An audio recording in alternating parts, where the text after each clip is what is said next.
क्या? चलिए हम लोग आज चर्चा करेंगे भुगतान संतुलन को ठीक करने का उपाय।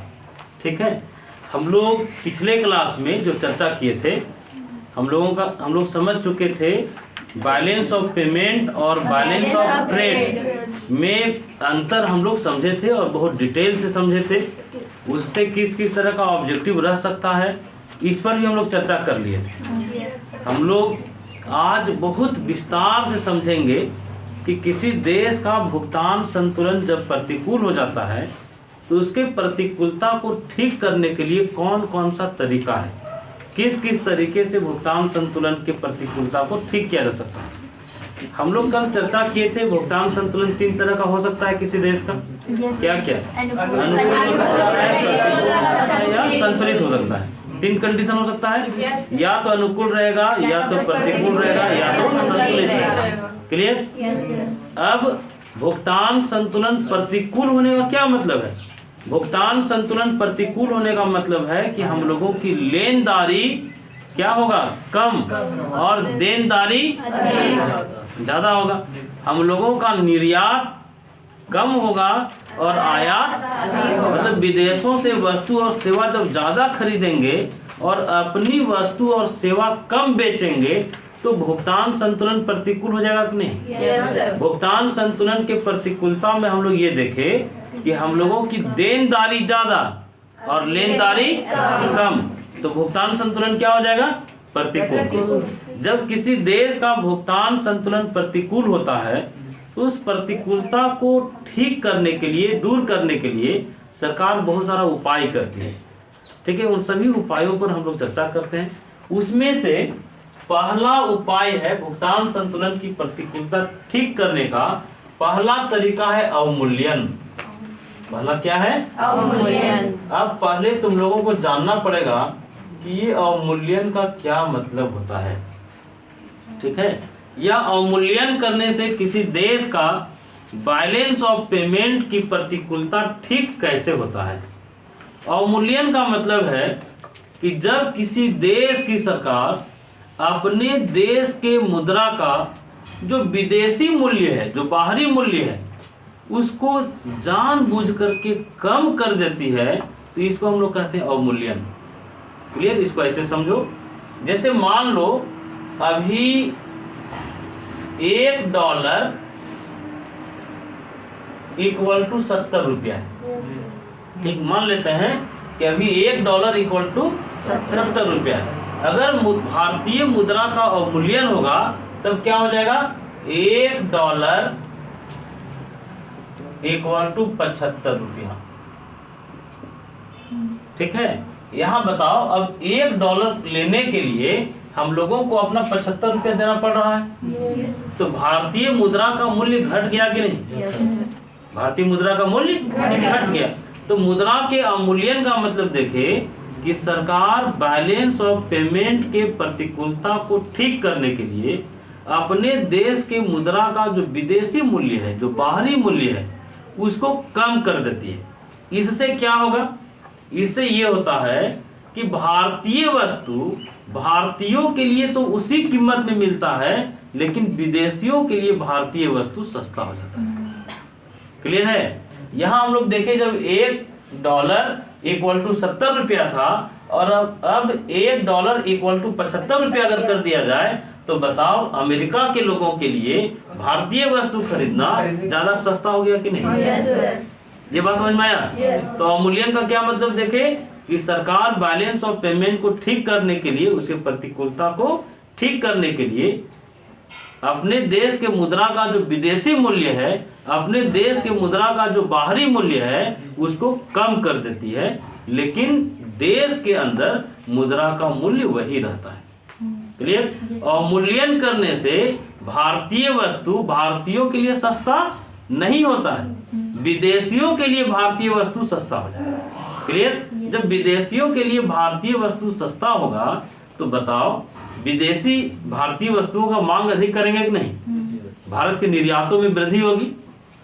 तुम लोगों को शायद पता हो कि सबसे पहले 1949 में मुद्रा का अवमूल्यन किया गया। सबसे पहली बार मुद्रा का अवमूल्यन कब किया गया? 1949 भारतीय मुद्रा का अवमूल्यन सबसे पहले 1949 में हुआ।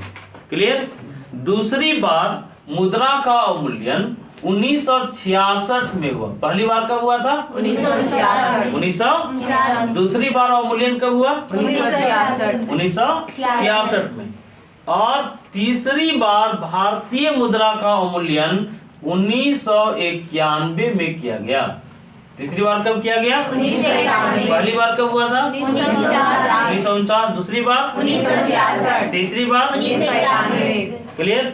1991 में लगातार 3 बार भारतीय मुद्रा का अवमूल्यन किया गया। 1991 में कितनी बार मुद्रा का अवमूल्यन किया गया? पहला 1 जुलाई 1991 को मुद्रा का अवमूल्यन किया गया। दूसरी बार 3 जुलाई 1991 को अवमूल्यन किया गया। और तीसरी बार 15 जुलाई 1991 को अवमूल्यन किया गया। अब देखो बाबू, यहाँ से बहुत सारा ऑब्जेक्टिव बन गया। जो ऑब्जेक्टिव बन सकता है तुम लोगों से पूछ लेते हैं।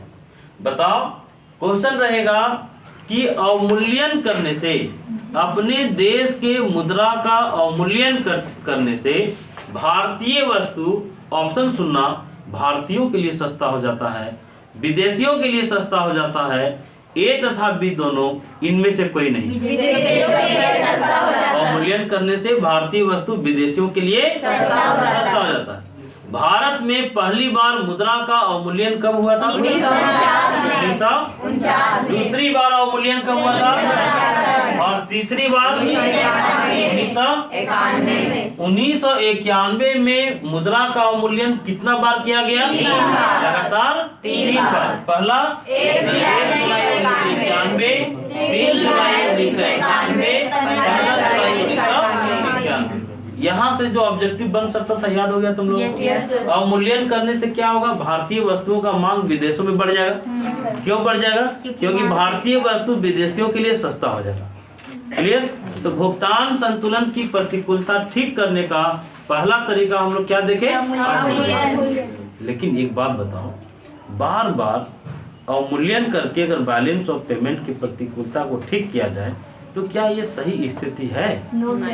हम लोग अपने देश के मुद्रा का बार बार अगर अवमूल्यन कर रहे हैं तो ये बहुत अच्छी स्थिति नहीं है। कितनी बार अवमूल्यन हुआ? पहली बार कब हुआ? दूसरी बार कब हुआ? तीसरी बार कब हुआ? 1991 में मुद्रा का अवमूल्यन कितनी बार हुआ? पहला, दूसरी बार और तीसरी बार। क्लियर? पहली बार कब हुआ था?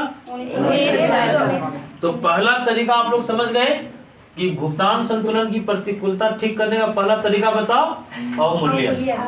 दूसरा, ध्यान से सुनना, दूसरा है प्रशुल्क। ठीक है? टैरिफ। भुगतान संतुलन की प्रतिकूलता को ठीक करने का दूसरा तरीका प्रशुल्क। अब ध्यान से प्रिया इधर देखो, किताब देखने की अभी जरूरत नहीं है। ठीक है? तो प्रशुल्क से भुगतान संतुलन की प्रतिकूलता कैसे ठीक होता है ये समझना तुम लोग। हम एक एग्जाम्पल देते हैं। मान लो एक पेन है जो भारतीय कंपनी बनाती है, उसका दाम है 10 रुपये। भारतीय कंपनी एक कलम बेचती है भारत के बाजार में 10 रुपये। वैसा ही कलम जापान भारतीय बाजार में 5 रुपया में बेच देता है। ठीक? इंडियन कंपनी एक पेन 10 रुपया में इंडियन मार्केट में बेच रही है, वैसा ही पेन जापान 5 रुपया में भारत के बाजार में बेच देता है। अब बताओ, भारतीय बाजार में कौन पेन बिकेगा? जापानी पेन बिकेगा कि भारतीय पेन बिकेगा? जापान वाले बिकेगा। क्यों बिकेगा? सस्ता है। अब सरकार क्या करती है, अपने उद्योगों को संरक्षण देने के लिए कि भारतीय कलम ज्यादा बिके, इसके लिए सरकार क्या करेगी? मान लो 10 रुपया इस पर प्रशुल्क लगा दी, इस पर टैरिफ लगा दी। ठीक? अब बताओ, जापानी पेन का दाम कितना हो गया? भारतीय कलम का दाम कितना है? कौन सस्ता है? अब भारत के बाजार में किसका पेन ज्यादा बिकेगा? भारतीय पेन बिकेगा। क्लियर? ये जो पॉलिसी है इसको हम लोग कहते हैं प्रशुल्क, इसको हम लोग कहते हैं टैरिफ। विदेशों से जो वस्तु हम लोग आयात कर रहे हैं उन आयातित वस्तुओं के ऊपर सीमा शुल्क लगा दिया जाता है, प्रशुल्क लगा दिया जाता है या टैरिफ लगा दिया जाता है। इससे भारतीय वस्तुओं की तुलना में विदेशी वस्तु महंगा हो जाता है। क्लियर? जब विदेशी वस्तु महंगा हो जाएगा तो भारत में भारतीय वस्तु बिकने लगेगा, तो भारत का भुगतान संतुलन प्रतिकूल से अनुकूल हो सकता है इससे। क्लियर? अच्छा, एक बात बताओ, ऐसा करने से नुकसान क्या होगा? एक एग्जाम्पल लेते हैं। तुम लोग मेरे स्टूडेंट हो, तुम लोगों को एग्जाम में हम गलत तरीके से मदद कर देते हैं, तुम लोगों को चोरी करवा देते हैं, नहीं, तुम लोगों का अधिक मार्क्स दिलवा देते हैं। इससे तुम लोग जो मेहनत करके जो स्टूडेंट पढ़ रहा है उसे ज़्यादा नंबर तो ले आओगे, लेकिन जब रियल में कॉम्पिटिटिव एग्जाम जब आएगा तो तुमसे कम नंबर लाया हुआ स्टूडेंट तुमसे आगे निकल जाएगा कि नहीं? Yes, मतलब अगर सरकार संरक्षण की नीति का सहारा लेती है, बार बार भारतीय उद्योगों को संरक्षण दे देती है, विदेशी उद्योगों के साथ कंपटीशन करने नहीं देती है, तो क्या होगा? भारतीय उद्योग जो हैं वो धीरे धीरे कामचोर होने लगेंगे कि नहीं? या जो भारतीय उद्योग हैं विदेशी प्रतिस्पर्धा का सामना करने के लायक नहीं बन पाएंगे। तो दूसरा हम लोग तरीका जरूर देखें प्रशुल्क, लेकिन ये तरीका भी सही नहीं है। बताओ, हम लोगों को भारतीय कंपनी को सिखाना चाहिए था कि जापान वैसा ही पेन जब 5 रुपया में बना रहा है तो तुम 4 रुपया में बनाओ, ये सिखाना चाहिए था कि नहीं? लेकिन हम लोग क्या कर रहे थे? हम लोग इसको कर रहे थे कोई बात नहीं, तुम 10 रुपये में बना रहे हो, तुम 11 रुपया में बनाओ। नहीं, अब जो है तो इस पर हम लोग सीमा शुल्क लगा दिए, अब ये महंगा हो गया। नहीं, ये भी तरीका सही नहीं। अच्छा, ये तरीका का प्रयोग करने से क्या नुकसान है और बताओ? नुकसान ये है कि आप भी तो अपना सामान जापान बेचने जाइएगा। जब आप जापानी वस्तु पर यहाँ प्रशुल्क लगा दिए थे तो वो भी बदले की भावना से काम करेगा कि नहीं? वो भी आपकी वस्तु का अपने देश में प्रशुल्क लगा देगा। क्लियर? लेकिन भुगतान संतुलन की प्रतिकूलता को ठीक करने का इस तरीके का प्रयोग किया जाता है प्रशुल्क। समझ में आ गया होगा प्रशुल्क क्या है? पहला तरीका क्या है रे? दूसरा बताओ, और तीसरा ध्यान से सुनना। एकदम समझ में आ रहा है कि नहीं? कहीं टफ लग रहा है? तीसरा है आयात अभ्यंश। तीसरा आयात अभ्यंश। इसको समझना, ये आयात अभ्यंश क्या है? आयात अभ्यंश भी विदेशी प्रतिस्पर्धा से अपने उद्योगों को बचाने का एक मेथड है। बोलो, क्या बोले? विदेशी कंपटीशन से अपने उद्योगों को बचाने का एक तरीका है आयात अभ्यंश, इंपोर्ट कोटा। आयात अभ्यंश का क्या मतलब है? ध्यान से पहले सुनो, फिर हम तुम लोगों से पूछेंगे। आयात अभ्यंश का मतलब यह है कि किसी देश की सरकार ये निर्धारित कर देगी कि हम किस देश से कितनी वस्तुओं को या कितने मूल्य की वस्तुओं को खरीदेंगे। क्लियर? आयात अभ्यंश में ये होता है कि सरकार ये तय कर देती है कि विदेशों से कितनी मात्रा में या कितने मूल्य का वस्तु खरीदना है। आयात अभ्यंश में क्या होता था कि हम कितना विदेशों से खरीदेंगे, उसका एक फिजिकल क्वांटिटी तय कर दिया जाता था, या कितने मूल्य की वस्तु खरीदेंगे ये तय कर दिया जाता था, और तय सीमा से ज्यादा विदेशों से नहीं खरीदा जाता है। ये आयात अभ्यंश। क्लियर है? मतलब विदेशियों को अपने देश में अंधाधुंध वस्तु बेचने की इजाजत नहीं है। सरकार तय करती है कि हम कौन वस्तु कितनी मात्रा में खरीदेंगे, और सरकार तय करती है कि कितना रुपया का हम खरीदेंगे। क्लियर? इसको हम लोग क्या कहते हैं? आयात अभ्यंश। समझ में आया आयात अभ्यंश क्या है? फिर से बताओ, आयात अभ्यंश का क्या मतलब है? इसमें सरकार तय करती है कि क्या तय करती है कि विदेशों से कितना रुपया का खरीदना है या कितनी मात्रा में खरीदना है। विदेशियों को अपने देश में अपने मर्जी से जितना चाहे उतना बेचने का छूट नहीं होता है। इसको हम लोग क्या कहेंगे? आयात अभियान। क्लियर? भुगतान संतुलन की प्रतिकूलता को ठीक करने का पहला तरीका, दूसरा, तीसरा, प्रशुल्क में क्या होता था? विदेशों से आयातित वस्तुओं के ऊपर सीमा शुल्क लगाते, इससे विदेशी वस्तु क्या हो जाता था? महंगा। क्लियर? और भारतीय वस्तु सस्ता। अच्छा बताओ, सबसे पहले मुद्रा का अवमूल्यन कब हुआ? 1900। कंफर्म? दूसरी बार कब हुआ? 1900। तीसरी बार 1991 में कितना बार हुआ? पहला 1 जुलाई, दूसरी बार और तीसरी बार। क्लियर? इकोनॉमिक्स में पूरा याद हो जाता है। अब सुनना, भुगतान संतुलन के प्रतिकूलता को ठीक करने का चौथा तरीका, ध्यान से सुनो, चौथा तरीका है आयात प्रतिस्थापन। आयात प्रतिस्थापन। पहले समझो कि ये आयात प्रतिस्थापन का क्या मतलब है। ठीक? आयात प्रतिस्थापन का मतलब है कि जैसे मान लीजिए हम लोगों के देश में अगर गेहूं नहीं है और हम लोगों को गेहूं खरीदना है अमेरिका से, ठीक है, गेहूं का आयात हम लोगों को करना है, लेकिन बताओ गेहूं का प्रतिस्थापक वस्तु है कि नहीं? मान लो गेहूं हम लोगों को खरीदना है, लेकिन भारत में अगर मक्का खूब हुआ है, ठीक है, तो गेहूं के बदले में अगर हम लोग मक्का से काम चला लें तो हम लोगों को गेहूं नहीं खरीदना पड़ेगा। ये जो पॉलिसी है इसको आयात प्रतिस्थापन कहते हैं। समझ में आया? Yes sir. कि जो वस्तु हम लोग खरीदने जा रहे हैं, सबसे पहले ये सोच लेना होगा कि क्या उसका कोई प्रतिस्थापक वस्तु अपने देश में है। अगर अपने देश में कोई वस्तु रहेगा तो उसको न खरीद करके उसके प्रतिस्थापक से काम चला लेना, ये आयात प्रतिस्थापन है।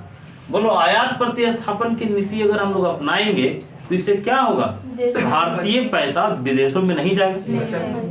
क्लियर? भुगतान संतुलन की प्रतिकूलता को ठीक करने का पहला तरीका बोलो, दूसरा तरीका, तीसरा, चौथा आयात प्रतिस्थापन।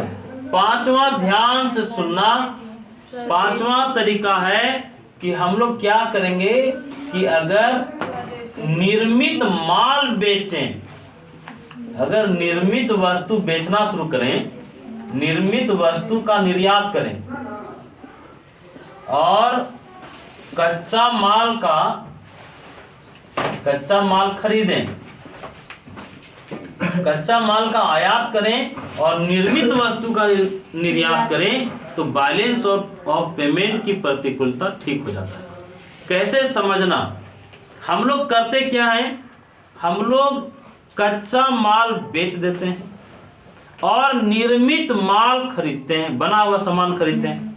एग्जाम्पल सुनना, हम लोगों के यहाँ आलू खूब होता है, यस सर। हम लोग आलू बेच देते हैं। कैसे? 5 रुपये किलो थोक में बेच दिए। नहीं, जब खुदरा आलू 10 रुपये मिल जाता है, तो जब थोक आलू बिकता होगा तो 7 रुपये 5 रुपये बिकता होगा।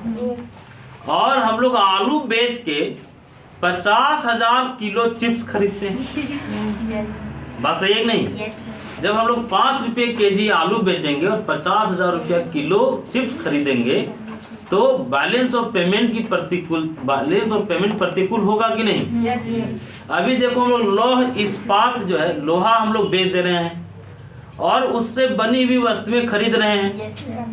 अगर हम लोग इसका उल्टा काम करने लगे, हम लोग कच्चा माल खरीदना शुरू कर दें और निर्मित माल बेचना शुरू कर दें, तो बैलेंस ऑफ पेमेंट की प्रतिकूलता ठीक होगा कि नहीं? Yes sir. हम लोग कपास बेच देते हैं और हम लोग कपड़ा खरीदते हैं।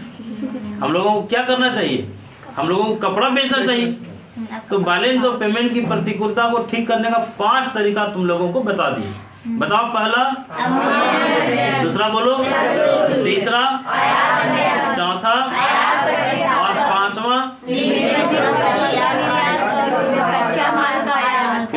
मतलब हम लोग बना हुआ सामान बेचेंगे और कच्चा माल खरीदें। अगर ये तरीका अपना लेंगे तो भुगतान संतुलन हम लोगों का ठीक हो जाएगा, अनुकूल हो जाएगा।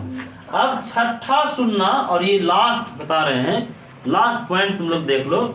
छठा तरीका हो जाएगा स्वदेशी वस्तुओं का प्रयोग। नहीं हो सकता है? स्वदेशी वस्तुओं का कैसे बोलो? स्वदेशी वस्तुओं का प्रयोग से भुगतान संतुलन की प्रतिकूलता ठीक होगा कि नहीं? Yes sir. अभी तुम लोग देखे होगे बहुत सारा चाइनीज ऐप बन रहा है, नहीं?